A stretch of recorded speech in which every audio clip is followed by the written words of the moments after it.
হে hello আসসালামু আলাইকুম সবাইকে। অনেক দিন পরে আমাদের একটা আজকের নেমন্তন্ন পড়েছিল।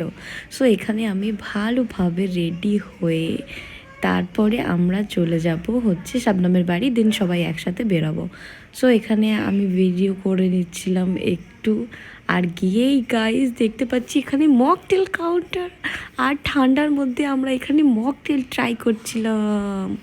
সো এখানে হচ্ছে কি যে বড় ওখানে মকটেলটা ট্রাই করছিল, আর অনেক রকমের স্ন্যাক্স ছিল, যেহেতু অনেক দিন পরে আমাদের একটা নেমন্তন্ন ছিল, তো সবাই জমিয়ে খাওয়া দাওয়া করেছে।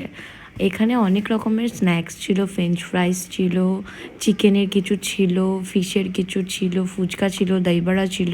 सिंगल भी दुखी, रिलेशनशिप वाले भी दुखी और शादीशुदा तो दुखी है ही। तो फिर ये सारा जिंदगी के मजे कौन ले रहा है? এখানে আমরা মজা করার পর দিন আমরা সবাই মিলে চলে গেলাম ডিনার করতে। আর এখানে আমাদের গরম গরম নান দিয়ে দিয়েছিল, আর সাথে দিয়েছিল চানার তরকারি। সো আমরা সবাই মানে পুরো ফ্যামিলি একসাথেই বসে গেছিলাম খেতে। আর এখানে আমি খাচ্ছি আর আমার ভিডিও করে দিচ্ছে ছোট। সো আমরা খেতে খেতে, নানটা বেশ ভালোই ছিল, আর এখানে আমাদের খেতে খেতে দেন বিরিয়ানি এসে গেল। বিরিয়ানিটা অনেক অয়েলি ছিল, তো তেমন একটা বেশি খেতে পারিনি গাইস।